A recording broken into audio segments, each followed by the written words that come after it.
자, 오늘 말씀 요한복음 20장 19절에서 31절입니다. 예수님이 부활하신 장면이죠. 예. 지난주에 이어서 두 번째 보는데요.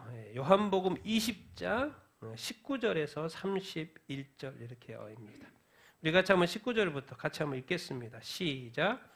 이날 곧 안식 후 첫날 저녁 때에 제자들이 유대인들을 두려워하여 모인 곳에 문들을 닫았더니 예수께서 오사 가운데 서서 이르시되 너희에게 평강이 있을지어다. 이 말씀을 하시고 손과 옆구리를 보이시니 제자들이 주를 보고 기뻐하더라. 예수께서 또 이르시되 너희에게 평강이 있을지어다. 아버지께서 나를 보내신 것 같이 나도 너희를 보내노라. 이 말씀을 하시고 그들을 향하사 숨을 내쉬며 이르시되 성령을 받으라. 너희가 누구의 죄든지 사하면 사하여질 것이요 누구의 죄든지 그대로 두면 그대로 있으리라 하시니라. 12 제자 중에 하나로서 디두모라 불리는 도마는 예수께서 오셨을 때에 함께 있지 아니한지라. 다른 제자들이 그에게 이르되 우리가 주를 보았노라 하니 도마가 이르되 내가 그의 손에 못자국을 보며 내 손가락을 그 못자국에 넣으며 내 손을 그 옆구리에 넣어보지 않고는 믿지 아니하겠노라 하니라. 여드레를 지나서 제자들이 다시 집 안에 있을 때에 도마도 함께 있고 문들이 닫혔는데 예수께서 오사 가운데 서서 이르시되 너희에게 평강이 있을지어다 하시고 도마에게 이르시되 내 손가락을 이리 내밀어 내 손을 보고 내 손을 내밀어 내 옆구리에 넣어보라. 그리하여 믿음 없는 자가 되지 말고 믿는 자가 되라. 도마가 대답하여 이르되 나의 주님이시요 나의 하나님이시니이다. 예수께서 이르시되 너는 나를 본고로 믿느냐. 보지 못하고 믿는 자들은 복되도다 하시니라. 예수께서 제자들 앞에서 이 책에 기록되지 아니한 다른 표적도 많이 행하셨으나 오직 이것을 기록함은 너희로 예수께서 하나님의 아들 그리스도이심을 믿게 하려 함이요 또 너희로 믿고 그 이름을 힘입어 생명을 얻게 하려 함이니라. 아멘. 아멘. 자, 오늘 같이 한번 설교 제목 읽겠습니다. 시작.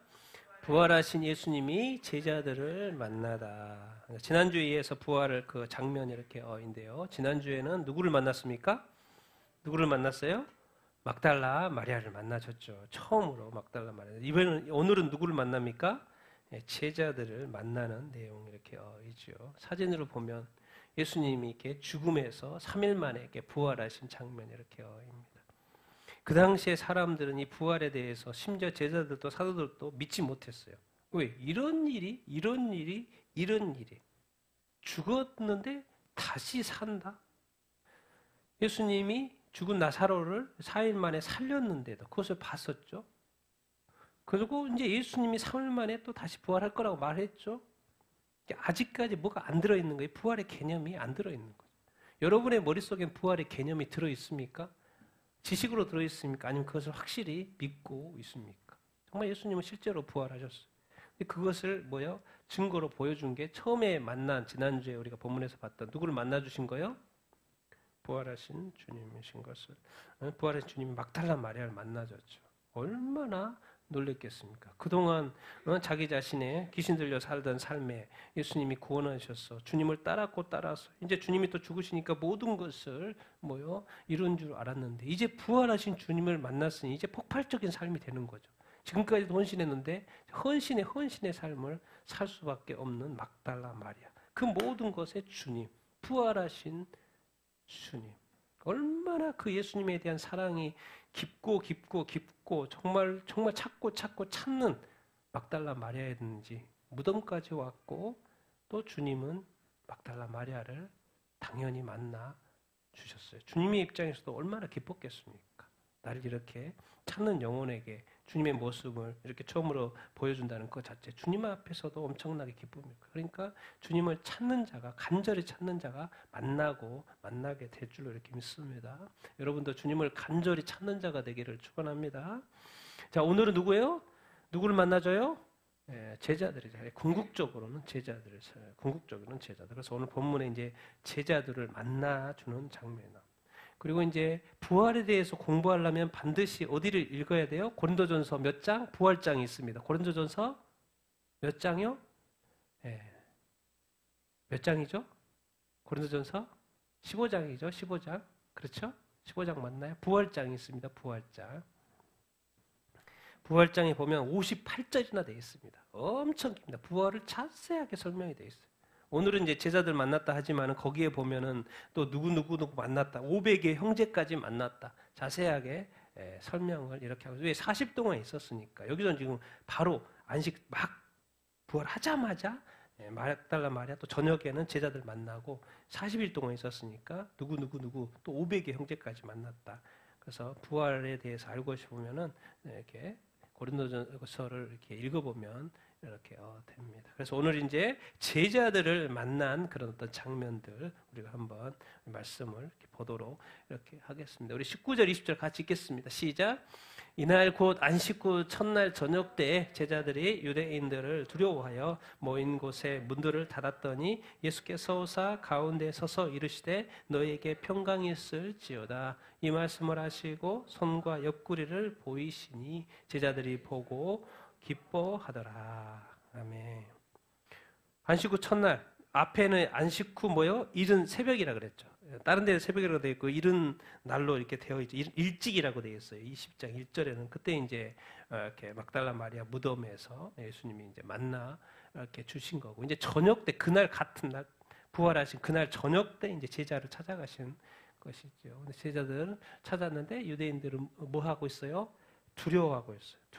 왜? 우리도 잡히면 죽으니까. 그래서 이제 모여서 두려워서 떨고 있는 그런 어떤 상황. 그래서 문이 닫혀져 있어요. 근데 문이 닫혀져 있는데 예수님이 들어와요? 안 들어와요? 들어와요. 문이 닫혀져 있는데 들어와요. 옛날 예수님 같으면 똑똑하고 문 열어줘서 들어올 텐데 이번에는 뭐요? 그냥 들어와요. 이게 바로 부활하신 예수님이죠. 부활하신 예수님. 모인 곳에 문이 닫혔는데 예수님께서 와서 서는 거예요. 아무도 문 열어준 사람이 없는데 주님이 지금 들어와가지고 서 있는 거예요. 이 자체도 사실 엄청나게 놀라운 일이죠.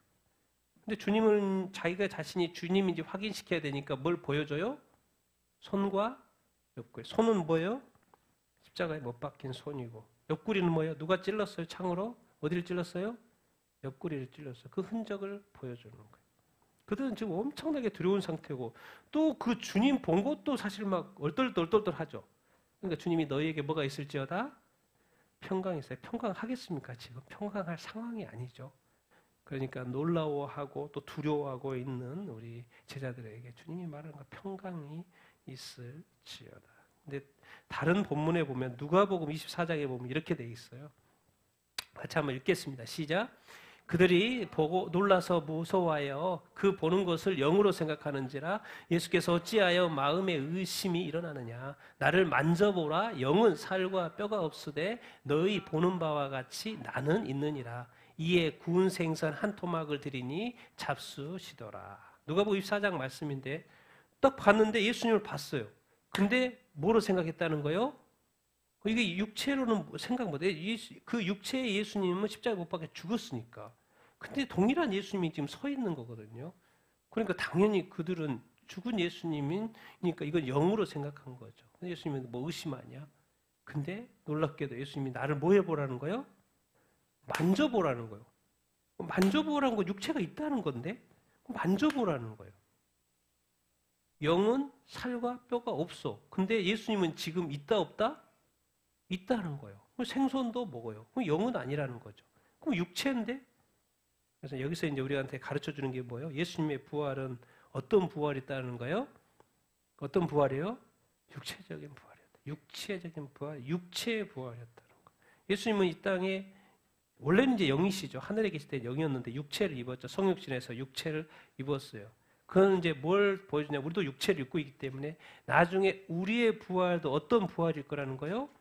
육체적인 부활일 거예요. 근데 놀랍게도 부활은 육체적인 부활, 다시 육체를 입는데 그 육체에 다시 입는 육체는 뭐라고 표현을 하고 있어요? 영혼이 썩지 않는 영이라고 되어 있어요. 영의 몸이라고 되어 있어요. 영의 몸이라고 되어 있어요. 참 희한하죠. 지금 문이 닫혀져 있으면 뭐요? 우리는 당연히 문을 열고 나가는데 나중에 우리가 육체적인 부활을 하면 우리 몸이요 그냥 문을 통과할 수 있다 없다? 예수님이 그걸 보여주는 거예요. 그게 바로 영의 몸이라는 거예요. 그리고 이 몸으로 우리가 영원히 산다 안 산다? 영원히 산다는 거예요. 참 희한한 거예요. 사실 우리 인간의 이 머릿속에서는 이 3차원을 살고 있는 우리로서는 잘 이해가 안 되는 이야기예요. 어떻게 이런 것이 가능하지? 그러니까 우리의 소망은 뭐예요? 응? 오매불망 무슨 소망? 부활 소망. 여러분 부활 소망 있습니까? 여러분 일단 부활을 한다. 그러면 뭐예요? 이제 영원히 산다 그 말이에요. 영원히 산다 그 말이에요. 부활 소망. 그리고 사실 이제 우리가 이렇게 육체적인 질병이 얼마나 많습니까? 이 세상에. 육체적인 질병으로 얼마나 또 고통을 많이 이렇게 받습니까? 그러나 나중에 우리가 입게 될 부활의 몸은, 영의 몸은 뭐요? 그런 거 하나도 없습니다.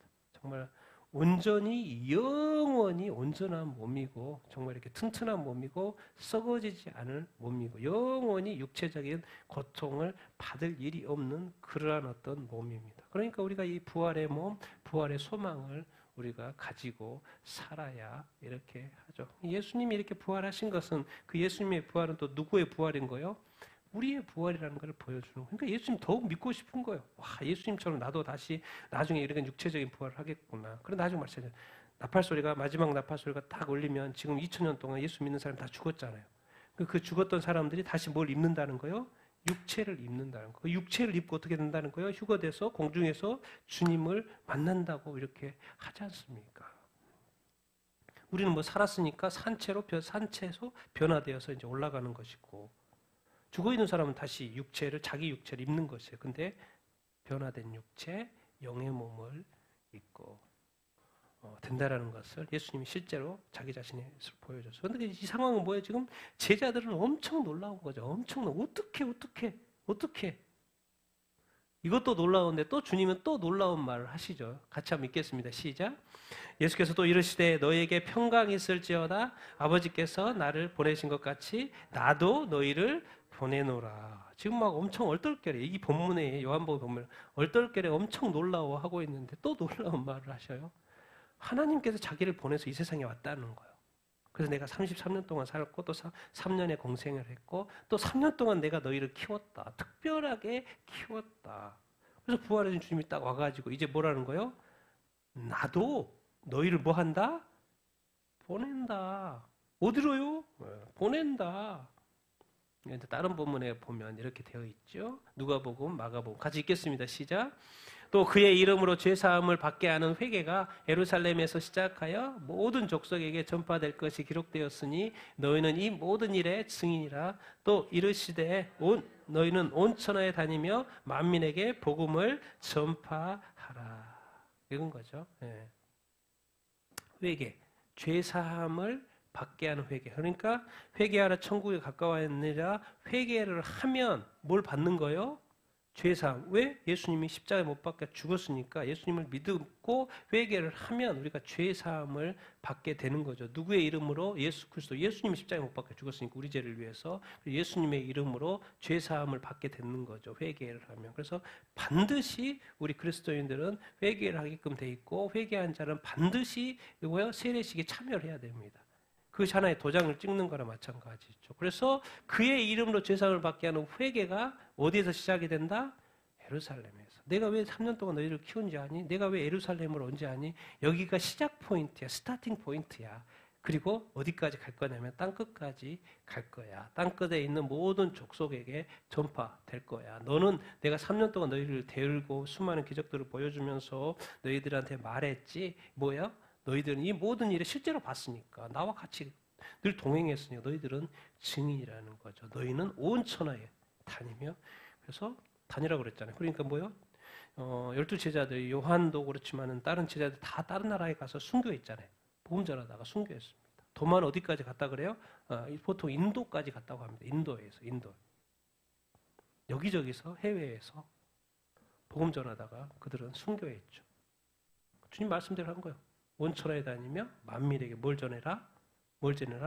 복음, 회개의 복음을 전해라. 내가 너를 뭐 한다? 보낸다. 여기서 이제 간단하게 설명, 앞에 이제 계속 마태, 마가, 누가복음이 있기 때문에 여기 이제 간단하게 설명을 이렇게 하는데요. 그래서 3년 동안 키운 이 제자들, 이 사도들, 사실은 이제 특별한 소명을 주신 거죠. 그러니까 이 사람들은 뭐예요? 해외 선교하고 해외 선교. 해외 선교. 왜요? 그래서 자꾸 나갔어요. 그 땅을 떠나서 나가서 복음을 전했어요. 예루살렘에 시작해서 그들이 나갔어요. 그런데 이제 이렇게 생각을 해봅시다. 그러면 제자들이 예루살렘에 엄청 많았거든요. 여기는 12사도가 있고 수많은 제자들이 예수님을 따르는 제자들이 있었어요. 근데 그 사람들은 해외에 나가요? 안 나가죠. 다 각자 자기 이 나라에서 같이 일을 하면서 이렇게 살고 있죠. 그러면 나간 사람은 해외 선교하고 안 나간 사람은, 그래서 제가 이렇게 표현을 한 거예요. 특별한 소명이에요. 해외 선교 특별한 소명. 근데 보통은 뭐예요? 각 나라에서 무슨 소망을 감당하는 거예요? 일반 소망. 일반 소망이 뭔데요? 국내 전도하는 거예요. 국내 전도. 그 나라 민족에 복음을 전도하는 거예요. 그러니까 복음이 없는 나라에 이렇게 해외 선교를 해서 그 땅에 복음이 전해져. 우리도 이제 대한민국도 140년 전에 복음이 씨앗이 왔잖아요. 복음이 씨앗이 전해지니까 뭐요? 예수 믿는 사람이 많이 생기고 한국 사람에게도 목사가 나오고 또 교회가 생기게 되고 그래서 자립하게 되잖아요. 그래서 이제 한국 사람이 또 뭐 하는 거예요? 이제 한국 사람에게 복음을 전하는 거예요. 그러니까 각 나라에 일단 그 해외 선교가 돼야 돼. 복음이 없으니까 모든 민족에 전해지면 거기에 믿는 자가 생기고 교회가 생기고 신학교가 생기고 목사들이 배출되면서 뭐요? 그 교회가 자립해서 독립적으로 이렇게 운영이 그 나라 국내 전도를 하는 거죠. 그러니까 해외 선교는 그렇게 많이 할 필요가 없어요. 복음을 전달해 주면 돼. 씨를 전달해 복음의 씨를 전달해 주면 되니까. 그러면 뭐요? 이제 그 이후부터 누구요? 그 나라에 있는 믿는 자들 구원받은 자들의 역할. 그게 바로 뭐요? 이웃 사랑인 거죠. 이웃 사랑 뭐요? 궁극적으로 사랑의 끝은 뭐가 돼요? 전도해야 돼요. 왜 이웃을 사랑하라고 그럴까요? 당연히 사랑해야지. 자기가 싫어하는 사람에게 그 전도가 되겠습니까? 사랑하고 좋아하는 사람에게 내가 믿는 예수 그리스도를 당연히 전해주고 싶어하는 마음이 절로 들고 그래서 궁극적으로 전해. 여러분 이렇게 사랑하는 사람에게 복음을 전해도 이게 그 상대방이 안 받을 수는 있어요. 안 믿을 수 있어요. 그거는 자기 책임이 아닙니다. 근데 사랑하는 사람한테 복음을 안 전했다. 그럼 그 자기 책임이죠. 왜? 성경에도 에스겔에도 이렇게 부를 때 말해요. 내가 너한테 가서 다른 사람한테 죄인들한테 이스라엘 백성 죄인들한테 복음을 전해라 그랬는데 너희들 심판 받는다고 말해라 그랬는데 안 전하면 네가 죄를 담당하는 거. 근데 전했는데 그들이 안 받으면 그건 네 책임이 아니다라고 말해요. 우리에게 우리 모든 사람에게 이웃이 있습니다. 그래서 이웃을 사랑하라고 하나님 명령이에요. 순종해요. 사랑해야 돼요. 그럼 도대체 왜 사랑하라고 하는지를 신약에서 설명을 해줘요. 사랑하고 열심히 살되 이 세상이 전부가 이 세상 끝나니까 이 세상에 끝난 이후에 천국에 갈 수 있도록 지옥에 가지 않고 천국에 갈 수 있도록 사랑하니까 뭐야? 복음을 전해줘. 국내 선교하는 거죠. 전도하는 거예요. 전도하는 거. 그래서 지금 뭐요? 이제 모든 민족의 복음이 다 거의 다 전해져서 이제 모든 나라 모든 민족의 교회가 있어요. 믿는 자들이 있어요. 이제 그들의 책임이지. 이제 선교는 앞으로 막혀요. 디지털 사회가 되면요. 선교사 비자도 뿐만 아니라 완전 통제 사회가 되기 때문에 해외 선교라는 것은 제가 볼 때는 그 자체가 불가능할 수 있습니다. 이제는 뭐요? 각 교회, 각 나라마다 있는 그 교회 사람들이 열심을 내야죠. 열심을 내서 복음을 전도 이렇게 해야죠. 그러니까 국내에 남아있는 사람이 훨씬 많은 거죠. 대한민국의 선교사님은 우리가 한 2만 좀 된다잖아요. 근데 국내에 몇 명 있는 거예요? 수백만 명 있잖아요. 수백만 명이 해야 될 일이 있는 것이고 또 선교사도 필요하죠. 왜? 복음이 없는 지역이 있으니까 복음을 전하고. 그래서 우리가 항상 삶을 생각할 때 모든 게 특별하다고 생각하시면 안 돼요. 일반적으로는 열심히 일하시고 다 자기 책임이죠. 그러니까 열심히 일을 안 하면 이렇게 복이 없는 거예요. 크리스찬도 똑같아요. 보통은 일반 소명으로 이렇게 살죠. 항상 이렇게 일반 은총이라고 신학적으로 일반 은총이라고 하는데 그런 것들에 대해서도 늘 우리가 이런 것을 알아야 합니다. 자, 우리 복음 도대체 왜 전해야 되지? 왜 이렇게 억지로라도 전하라고 말하지? 왜 명령이지? 두 번째, 여기까지도 제가 한번 짚고 넘어가고 싶어서 나누는 건데 복음의 두 번째 목적, 왜 전해라 그러지? 하나님이 이 세상을 아름답게 만들었는데 사탄이 이 땅에 뭘 심은 거예요? 악을 심은 거예요. 선악과를 따먹게 해가지고 이 땅에 뭘 심었어요? 악을 심은 거예요. 그래서 이 세상에 죄악들이 엄청나게 많아. 근데 예수님이 딱 오셔가지고 다시 이제 뭔 일만 있도록 다시 방향을 바꾼 거예요? 이제 악은 행하지 않고 뭔만? 선만. 그러니까 이제 하나님이요, 예수 그리스도를 믿는 자들에게 기대하는 바가 있어요. 아, 저 사람에게 이제 예수 그리스도를 믿으니까 악은 어떤 형태라도 다 버리고 선만 나오고 선한 생각, 선한 행동, 선한 태도 그것만 나오게끔 이렇게 기대를 하시죠. 근데 악이 나온다. 그럼 주님은 엄청 싫어하죠. 내가 저러려고 구원한 게 아닌데 왜 저러지? 왜 저러지? 어쩌러지? 주님이 그래요. 첫 번째는 복음을 통해서 구원하는 거예요. 예수님 다 죽었잖아요. 죽어가지고 구원했어요. 두 번째 원하는 게 뭐예요? 교회에게, 믿는 자에게, 성도에게, 신자에게 원하는 게 뭐예요? 악을 없애는 거예요. 우리 삶 가운데.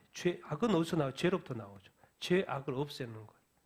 그래서 철저하게 여러분 예수 믿는 사람으로서 복음의 두 번째 목적. 왜 모두 민족에게 왜 회개하고 회개했다는 거에 완전히 돌이키는 겁니다. 회개는 고백이 아니에요.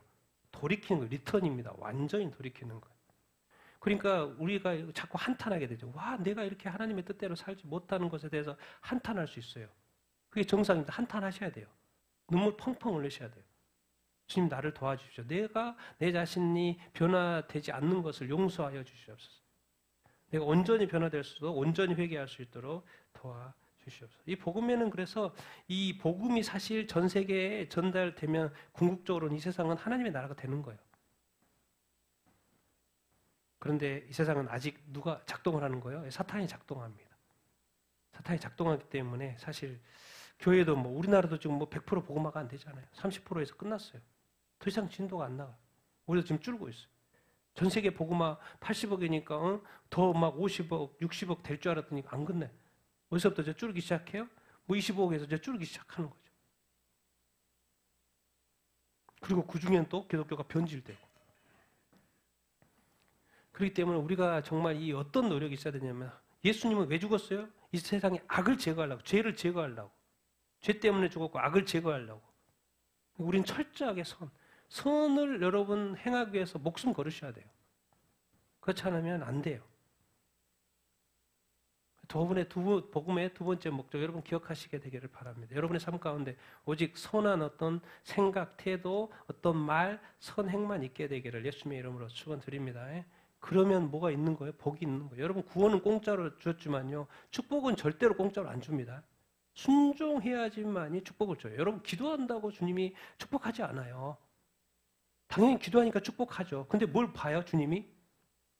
야, 저 더러운 손에 더러운 마음에 내가 축복을 해줘야 되나 말해야 되나 그 고민한다니까요. 근데 어떤 사람은 마음이 정말 주님의 뜻대로 살고 있어. 근데 기도를 해요. 그럼 바로 응답이에요. 바로 응답. 근데 주님 어떤 사람은 기도를 엄청 해도 응답이 안 돼. 왜 그럴까요? 주님이 응답할 수 있도록 하는 그 길을 막고 있어요. 뭐가요?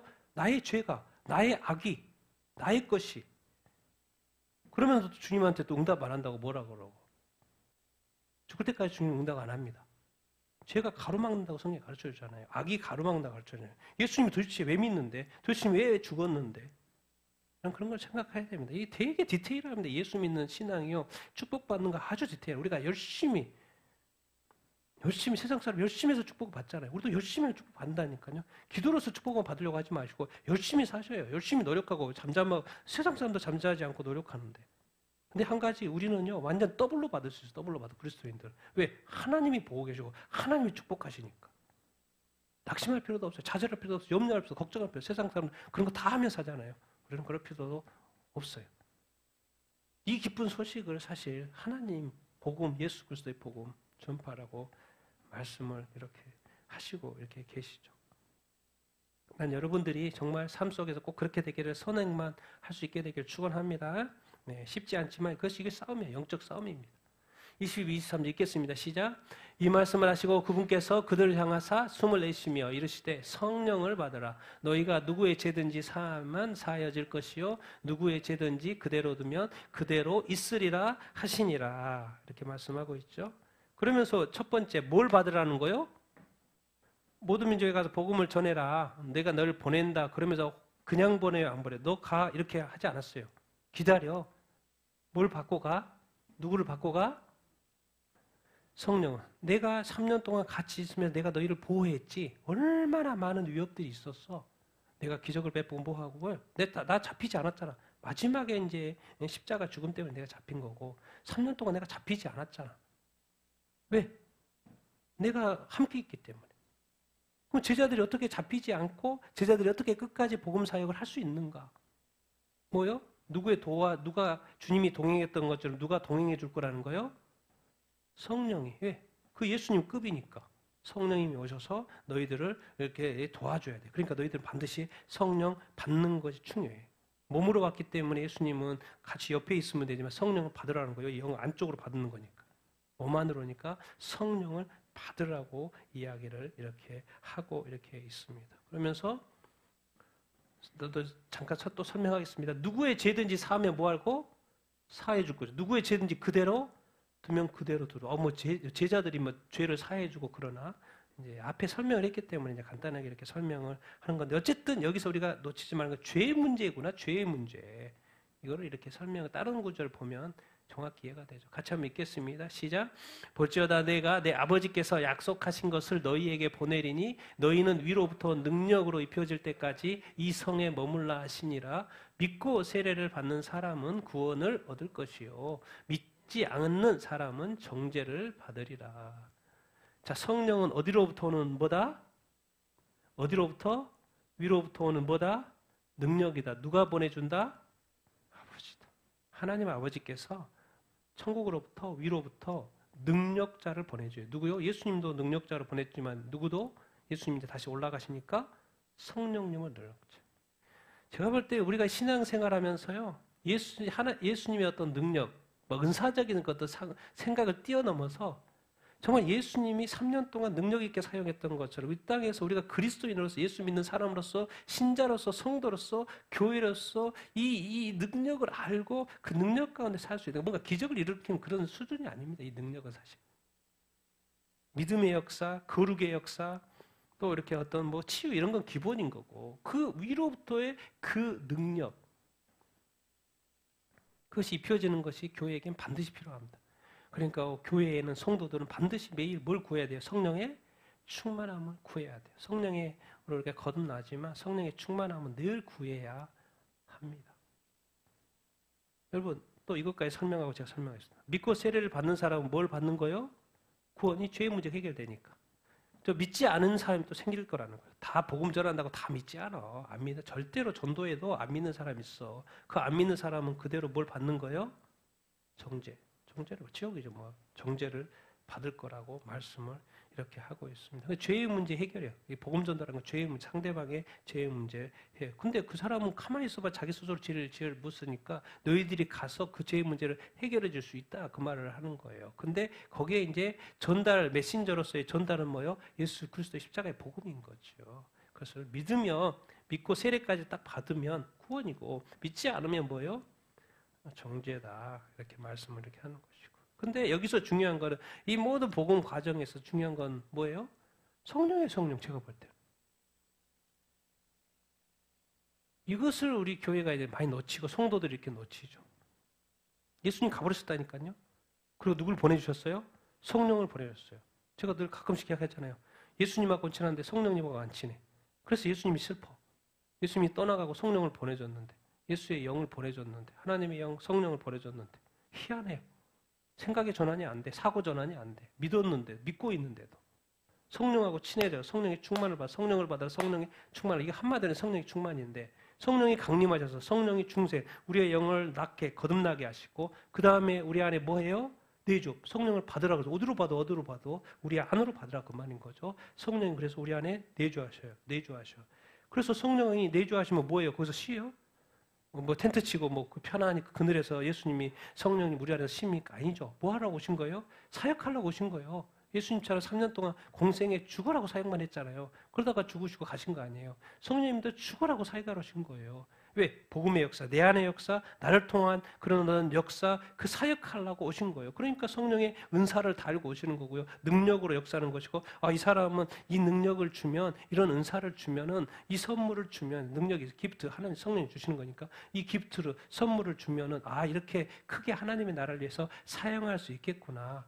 이 사람은 이 능력, 안 되겠어. 이 사람은 안 줘. 그럼 저 사람 보니까 저 사람 이 능력이 있으면 좋을 것 같아. 이 능력을 줘도 다 성령이 알아서 하시는 거거든요.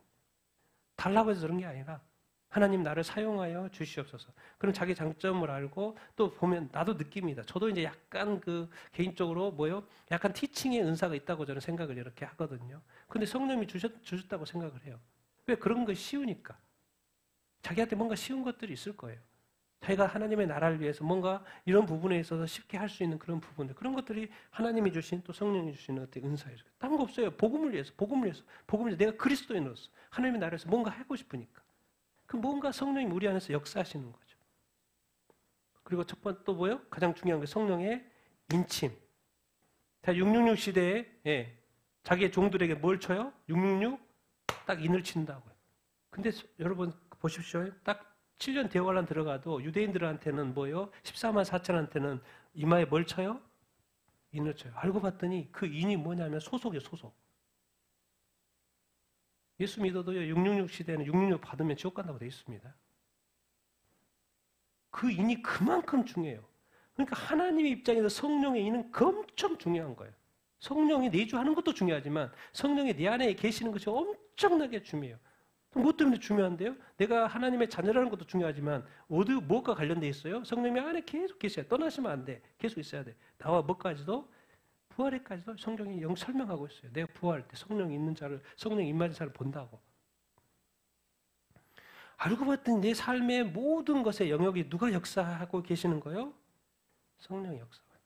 그러니까 예수님에게는 내가 떠나면은 그 부분적인 어떤 보호, 부분적인 어떤 안전이 아니고 성령이 계시면 완전하게 두려움과 떨림과 박해를 받지 않는단 말이 아니고 끝까지 믿음을 지킬 수 있게 된다는 거예요. 끝까지 구원을 지킬 수 있게 된다는 거예요. 오직 누구 안에서? 성령 안에서. 성령이 능력으로 보호해 주니까, 인도해 주니까. 그래서 성령의 충만함을 받으라고 말을 이렇게 합니다. 그래서 이것이 얼마나 중요한 이야기입니까? 난 여러분들이 정말 성령의 충만함을 받게 되길 바랍니다. 이제 사명을 줬는데 사명을 혼자 감당하고 하지도 않아요. 누가 너보고 혼자 하라 그랬냐? 그렇게 말해요. 내가 성령을 보내줬잖아. 성령과 동행해. 근데 성령을 신경 안 써. 자기 힘들다 그래. 예수님도 답이 없죠. 알아서 해 그러면. 알아서 해. 성경에 답을 말했고 내가 그렇게 하라고 말했는데 자기가 알아서 한다고 뭐 어떡하겠어. 자기 혼자 뒤지고 볶고 하는 거를. 예수님도 답이 없는데. 들을 끼가 없는 거예요. 볼 눈이 없는 거예요. 늘 성경을 보면서도 교회 다니면서도 신앙생활 우리가 그렇게 한다니까요. 예수님이 먼저 움직이고요. 하나님이 먼저 여호와 이래고요. 성령님이 먼저 하신다니까. 우리 앞뒤를 다 안다니까요. 그러니까 성령의 음성을 듣고 성령의 인도함을 받고 성령의 충만함을 받고 그것이 얼마나 우리 삶의 어떤 믿음의 어떤 승리인지 모르겠습니다. 근데 다 요즘에 자기 중심으로 시작하고 자기 생각을 없고 자기 믿음으로 신앙생활하죠. 그러니까 자기 믿음은 지키죠. 우리 교회 다니잖아요. 근데 주님이 나라를 위해서 하기는 쉽지 않아요. 정말 성령의 역사가 여러분에게 있게 되기를 바랍니다. 예수님이 원하시는 건 우리 교회에게, 성도들에게 하늘 위로부터의 능력을 부어주기를 원하셨다. 근데 요즘에 교회들은 보면 답답한 거죠. 열심히는 있는데 성령의 어떤 역사할 수 있는 틈을 안 주는 거죠. 다 알아서 하니까. 그래서 요즘에 보통 시스템으로 다 돌아가니. 모든 것이 갖춰져 있기 때문에 절차만 밟으면 돼. 교회도 딱 가면 교회 예배 순서가 있기 때문에 거기에 따라서 그냥 앞에서 사회자가 인도하는 대로 그렇게 하면 돼. 그럼 예배 드리고 끝나니까 가라 그러면 나가는 거야. 과연 그것이 전부일까요? 순서를 따르는 게 정말 그게 전부일까요? 그래서 이 목사님들은 이 예배에 대해서 엄청나게 신경을 많이 써야 돼요. 오늘 예배 일주일에 한 번 예배 드리는데 주일 예배 드리는데 예배 가운데 성령이 역사하셔야 되는데 각 사람의 성도들의 마음을 만져야 되는데 그 영혼을 더 새롭게 해줘야 되는데 근데 그런 거 생각 안 하고 그냥 순서 따라 예배 드렸으니까 끝났으니까 가시오. 그렇게 하면 안 되죠. 삶에 가서 어떻게 살아? 일주일 어떻게 살아? 다 녹초돼 가지고 오는 거죠. 왜? 성령의 충만을 받지 않고 갔으니까. 자기 열심은 자기의 어떤 그걸 금방 식어버리잖아요. 그만큼 이 성령이 그렇게 중요하다는 거예요. 어떻게 보면 기독교 신앙의 핵심, 빠질 수 없는 모든 것이 성령님의 사실. 이 시대는 왜 예수님이 안 계시니까. 나는 정말 여러분이 더 성령님을 더 알게 되기를 바라고 성령의 충만함을 받아 살게 되기를 예수님의 이름으로 축원드립니다. 그래서 말하는 거예요. 성령을 받으라. 여러분 성령을 받은 사람입니까? 그리고 성령의 충만함을 받아 살고 있습니까? 24, 25절 읽겠습니다. 시작. 12제자 중에 하나로서 디두모라 불리는 도마는 예수께서 오셨을 때 함께 있지 아니한지라 다른 제자들이 그에게 이르되 우리가 주를 보았노라 하니 도마가 이르되 내가 그의 손에 못자국을 보며 내 손가락을 그 못자국에 넣으며 내 손을 그 옆구리에 넣어보지 않고는 믿지 아니하겠노라 하니라. 자, 믿음 없는 자의 반응을 보여주죠. 예수님이 있었는데 제자들 가운데 도마가 없었어. 그래서 이제 다른 제자들이 말해. 우리가 주를 보았다. 이렇게 말을 영적으로 이제 깨어있는 사람 영적으로 딱 들으면 진짜? 이렇게 나오죠. 진짜? 진짜로 예수님을 봤다고? 우와, 대단한데? 진짜 예수님 부활하셨어? 막 궁금해서 물어보겠죠. 믿음 없는 자가 또 있죠. 여기서의 도마는 믿음 없는 자예요. 정말 예수님을 봤다고? 우와! 긍정적인 반응한 것이 아니라 바로 부정적으로 반응. 바로 내가 복음으로 가는 거예요. 니들은 봤다고? 니들은 손 넣어봤다고? 나도 해야지. 내가 그의 손을 못자국에, 내 손가락을 그 못자국에, 내 손을 그 옆구리에 넣어보지 않고 내가 뭐 하지 않겠다? 믿지 않겠다. 그러니까 우리가 예수 그리스도의 복음을 누군가에게 전해도요. 항상 하는 말이 있어요. 그 사람들이. 정말 내가 예수님 보면 내가 믿겠다. 내한테 예수님을 보여주면 믿겠다. 그렇게들 이야기하죠. 그러니까 답이 없죠. 우리가 이제 정말 이렇게 이 신앙생활 할 때도 그래요. 이거는 이제 예수님의 어떤 부활의 장면인 거고. 우리가 말씀을 자꾸 우리 설교 때도 선포를 하고 우리가 또 말씀을 읽고 그러죠. 정말 여러분 말씀이 믿어집니까? 정말 말씀이 여러분에게 뭔가 큰 역사를 하는 것 같습니까? 정말 말씀이 여러분에게 능력이 되고 있습니까? 말씀이 나를 살려주고 있습니까? 정말 말씀이 나를 뭐가 깨우는 것 같습니까? 말씀이 나에게서 막 이글이글 막 타는 것 같습니까? 아니면 여전히 정말 이렇게 여러분 다 성경책이 제가 집에서 성경책에 펴져 있습니까? 딱 닫아 있습니까?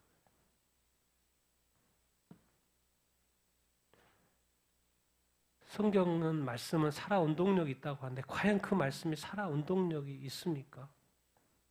정말 성경의 역사가 내 삶에도 일어날 수 있을까? 정말 예수님의 부활이 실제고 내 삶에도 그런 어떤 실질적인 역사가 있으면 좋겠는데 여러분 소망하면 구하십시오. 그러면 그런 일이 일어날까 안 일어날까요?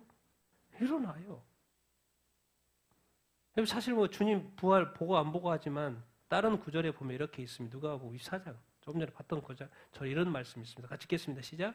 또 이르시되 내가 너희와 함께 있을 때에 너희에게 말한 바 곧 모세의 율법과 선지자의 글과 시편에 나를 가리켜 기록된 모든 것이 이루어져야 하리라 한 말이 이것이라. 이에 그들의 마음을 열어 성경을 깨닫게 하시고. 성경의 모든 것은 누구에 대한 기록이라고요? 그 당시에는 이제 신약 성경이 있는 것이 아니니까 모세 율법, 선지자의 글, 예언서들 말하는 거죠. 시편 다 누구에 대해서 가리키는 거예요? 예수님. 그리고 이 땅에 예수님이 어떠한 삶을 사실 거라는 그 어떤 내용에 대한 기록인 거예요. 그것이 다 이루어져야 하리라. 그래서 예수님이 하신 건 딴 거 없어요. 제자들의 마음을 열어서 뭘 깨닫게 하시는 거예요? 성경을 깨닫게 하시는 거예요. 내가 너와 함께 동행한 눈에 보이는 예수님이기도 하지만 그 눈에 보이는 그 예수님이 뭐예요? 성경에 다 예언되어져서 그대로 그것을 이루어 가시는 예수님인 것을 알고 봤더니 예수님이에요. 그러니까 이것은 텍스트인데 이것을 존재로 바꾸면 예수님이라는 거예요. 그러니까 어떤 목사님은 성경에 대해서는 이 텍스트에 대해서는 빠삭하게 강의도 엄청 잘해. 근데 예수님의 존재하고는 별로 친한 것 같진 않아. 그럴 수 있다는 거예요. 왜? 세상 사람도 책 읽고 박사가 되잖아요. 그런 것처럼 어떤 분은 어떤 목사님과 성도들은 믿는 사람들은 성경에 대해서는 너무 잘 알아. 근데 그 존재 대신 예수님하고의 어떤 개인적인 관계는 또 다른 문제.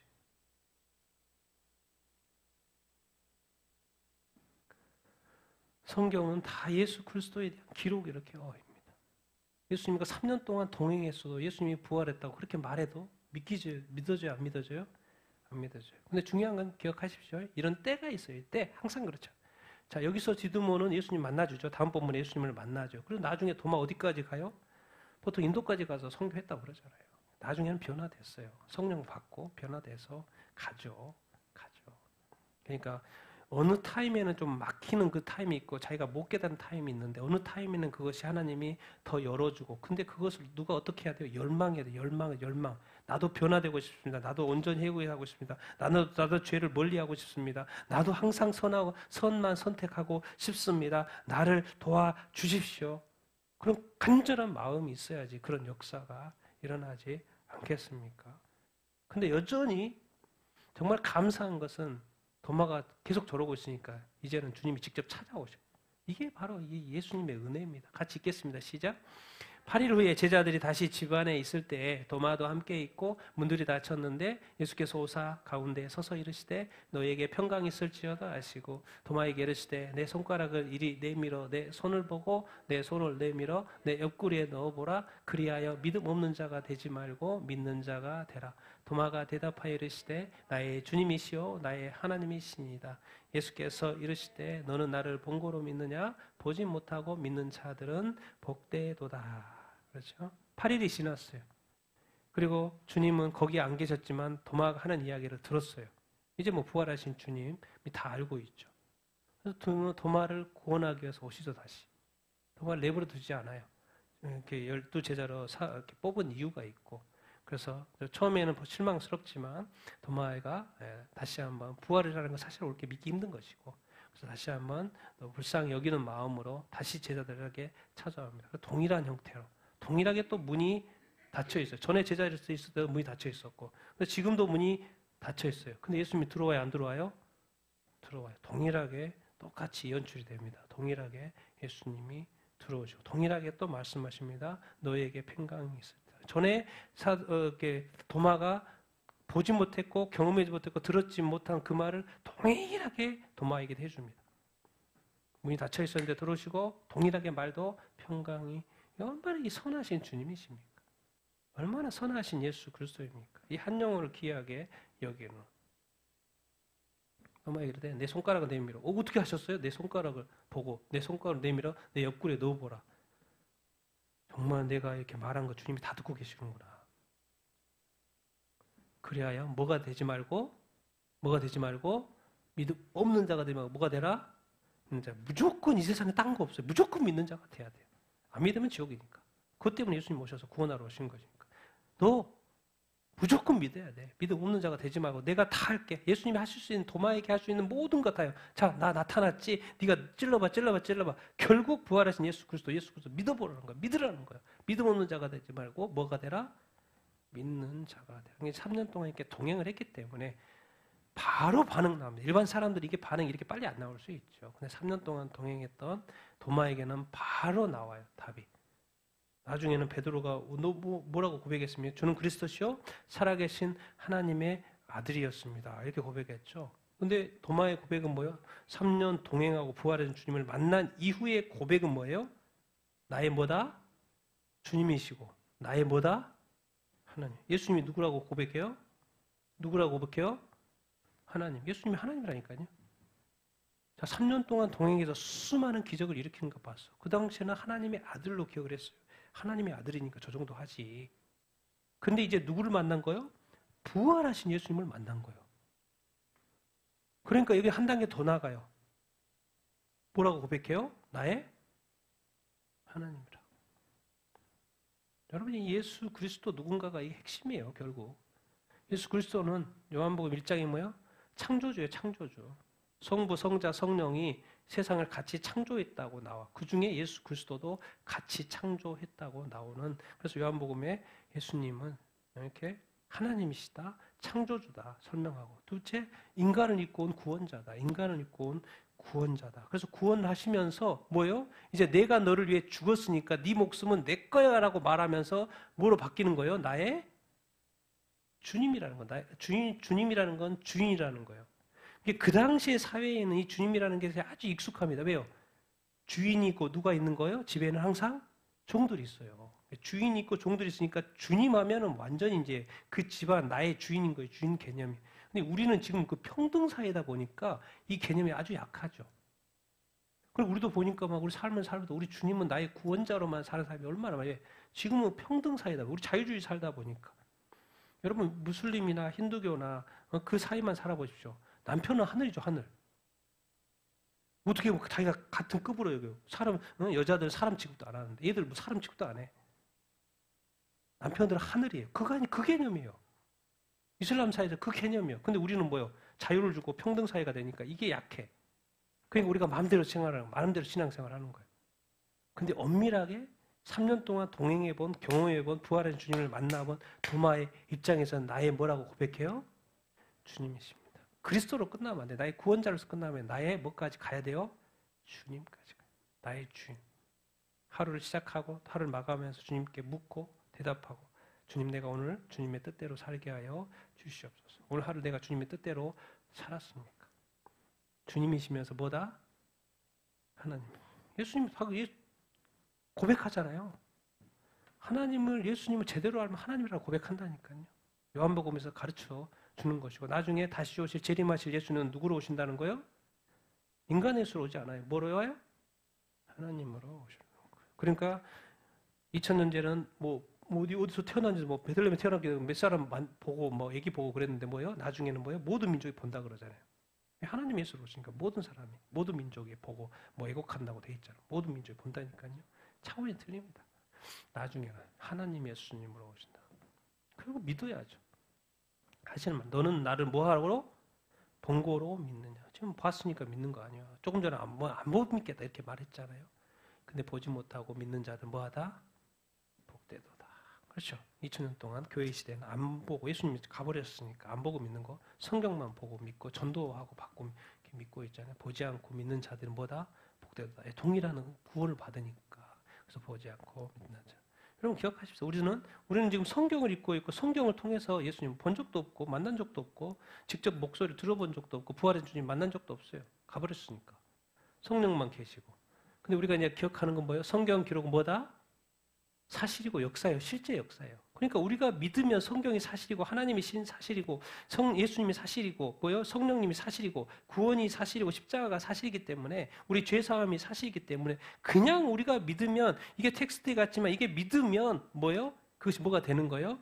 실제가 되고 실제 구원이 되는 줄을 이렇게 믿습니다. 그러니까 우리가 대하는 이것은 진짜 말씀은 하나님의 말씀이니까 하나님을 대하듯 이렇게 할 수 있어야 이렇게 하죠. 왜 하나님은 말씀이고 예수님도 말씀이라고 이렇게 그러지 않습니까? 그래서 우리가 결국 발견해가는 건 이거예요. 신앙생활은 처음 예수님 안 믿는 사람이 예수님을 믿게 되는 것이고, 우리도 나중에 예수님처럼 부활하는구나. 부활의 소망을 갖게 되는 것이고, 이제 예수님이 나의 주님이니까 나의 하나님이구나. 이렇게 고백을 하고, 여기서 이제 멈추면 안 되죠. 좀 더 주님은 다른 사람들이 예수 믿기를 원하고 구원받기를 원하는구나. 그럼 내가 그 주님의 사명에 대해서 좀 더 가까이 해보라. 주님이 특별히 부른 사람은 자기가 압니다. 부르셨다는 걸 알아요. 그래서 그 감당을 모든 상황을 이겨내고 감당을 하게 됩니다. 근데 보통은 그렇지 않죠. 그냥 일반적인 삶을 살아가는데 또 그 삶 속에서도 뭐가 있다는 거예요? 일반 소명이 있다는 거예요. 이웃 사랑하고 이웃 전도하는 거. 그래서 복음을 전할 수 있는 기회가 있을 때마다 그 영혼 사랑하는 사람들이니까 예수 믿고 구원받을 수 있도록 끝까지 가족 구원을 위해서 기도하고 이웃 구원 또 친구 구원을 위해서 계속 기도해야 될 줄 믿습니다. 기도하지 않는 것이 죄인 거예요. 그러니까 이웃 사랑을 하는데 그 구원을 위해서 기도하지 않아? 그것은 죄라는 거예요. 구약에서는 그것이 이웃사랑으로 끝났는데 신약에서는 그 사랑이 뭔지 알게 되고 예수 믿는 거였구나. 끝까지 가족 구원, 이웃 사랑, 이웃 구원을 위해서 계속 우리가 기도하면 또 하나님께서 때에 따라 응답하실 줄 이렇게 믿습니다. 결국 성경은 그거예요. 그러니까 딴 거 없어. 예수님이 이 땅에 하나님이시고 주님으로 구원자로 오셨는데 결국 이렇게 정리하잖아요. 요한복음 마지막 정리죠. 자, 읽겠습니다. 시작. 예수께서 제자들 앞에서 이 책에 기록되지 아니한 다른 표적도 많이 행하셨으나 오직 이것들을 기억함은 너희로 예수께서 하나님의 아들 그리스도이심을 믿게 하려 함이요 너희로 믿고 그 이름을 힘입어 생명을 얻게 하려 함이시라. 딴 거 없어요. 요한복음 처음에 시작할 때도 예수 그리스도 하나님 세상을 이처럼 사랑해서 독생자를 주셨으니 이는 저를 믿는 자마다 멸망하지 않고 뭐 한다? 영생을 얻고를 처음하고 요한복음 끝에 똑같이 설명하는 거예요. 그거밖에 없어. 그냥 예수 믿으라는 거예요. 예수 믿으라는 거예요. 예수 믿으라는 거예요. 예수님이 우리 죄를 위해 사해 죽었으니까 예수가 누구라는 거? 하나님의 아들 뭐라는 거? 그리스도라는 거. 도대체 요한복음 왜 썼는데 뭐 하려고? 믿으라는 거예요. 믿게 하려고. 왜? 믿으면 너희가 그 믿고 그 이름을 힘입어 뭘 얻게 되니까? 생명을 얻게 되니까. 이 생명은 뭡니까? 이렇게 영생이죠. 영생. 이것을 인간 관점에서 도대체 왜 예수님이 이렇게 이 땅에 오셔서 이런 일을 하셨을까? 두 가지 관점에서 우리가 인간적인 관점, 영적인 관점 같이 한번 읽겠습니다. 시작. 또 어려서부터 성경을 알았나니 성경은 능히 너로 하여금 그리스도 예수 안에 있는 믿음으로 말미암아 구원에 이르는 지혜가 있게 하느니라. 죄를 짓는 자는 마귀에게 속하나니 마귀는 처음부터 범죄함이니라. 하나님의 아들이 나타나신 것은 마귀의 일을 멸하려 하심이라. 자, 인간의 일을 통해서는 끊임없이 말해요. 너희들을 이 성경 이것을 기록하면 요한복음 기록하면 성경은 원래부터 이제 바울 사도가 자기 제자 디모데에게 말을 편지 쓰는 거죠. 디모데에서 이제 마지막 서신 성경은 너희로 하여금 그리스도 예수 안에서 그 믿어가지고 뭐하게 구원. 도대체 왜 하나님의 예수를 하나님의 아들 그리스도를 믿게 하는데요? 뭐 받으라고? 구원 받으라고. 근데 한 가지 관점 늘 잊지 말라는 거. 영적인 관점. 도대체 예수님이 십자가 못 박혀 죽었지? 마귀가 왕노릇하고 있으니까. 죄를 짓는 자는 누구에게 속한다?